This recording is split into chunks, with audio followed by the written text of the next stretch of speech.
Bonjour à tous, j'espère que vous allez bien. Aujourd'hui, je vous retrouve pour une présentation d'oracle auto-édité. Voilà, je vous le présente, il m'a été gentiment envoyé par l'auteur. Donc c'est l'oracle La Sagesse des Fleurs. Donc vous avez le nom de l'autrice qui est écrit ici. Je n'ai pas envie de le manger ou de le dire pas correctement. Je vous montre la petite pochette, voilà, dans laquelle arrive l'oracle.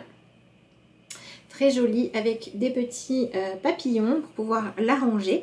Et puis c'est parti pour voir tout de suite les cartes. Ah non, je vous montre juste avant parce qu'après ça sera un peu compliqué.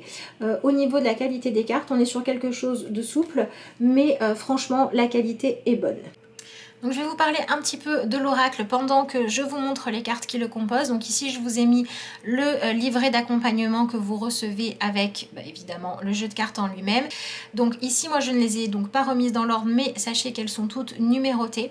Et au niveau de ce qui est écrit, c'est le nom de la plante qui est représentée sur la carte. Donc si vous êtes passionné de fleurs ou passionné d'univers manga, ce jeu peut vous parler. Si ce type d'art également vous inspire, vous permet d'avoir des messages intuitifs, pourquoi pas. Après c'est à vous de voir si ça vous parle ou pas. Moi je considère que c'est un jeu qui est quand même assez ludique, assez léger, qui va être bien à utiliser, peut-être posé sur un autel si vous travaillez avec les plantes, si vous avez envie de travailler avec l'énergie d'une plante ou d'une fleur en particulier, pourquoi pas. Ensuite au niveau du livret, je ne vais pas vous faire grand commentaire parce que donc il y a des informations sur les plantes et sur les indications, les utilisations qu'on peut en faire, sur voilà ce qu'elles ont comme particularité, mais moi j'y connais rien, donc je ne peux pas vous donner mon avis par rapport à ça. Donc voilà, vous avez certaines cartes avec deux personnages, mais sur la plupart il n'y en a qu'un. Hop là, donc il est très coloré. Après il y a certaines cartes qui peuvent être bien aussi si vous voulez utiliser un oracle dans un rituel, puisque vous allez voir au fil du passage des cartes que vous avez les cartes aussi associées aux saisons. Hop, avec les bouquets, je crois que c'est ça, non c'est pas celle-là.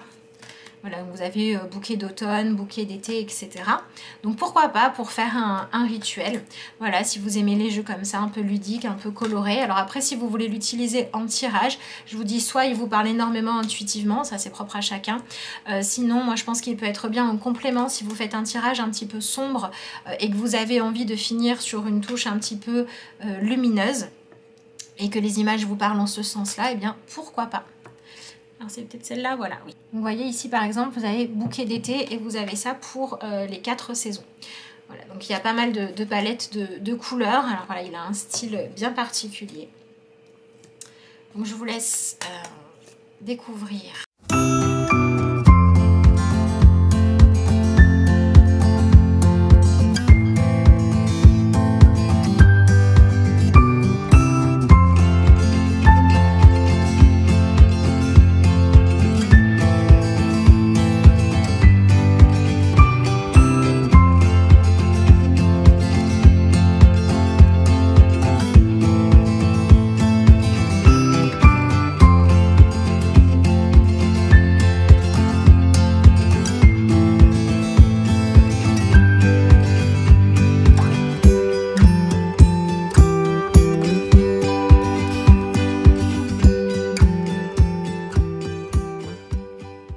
Voilà pour cette présentation, j'espère que cette découverte vous aura plu et puis moi je vous dis à bientôt.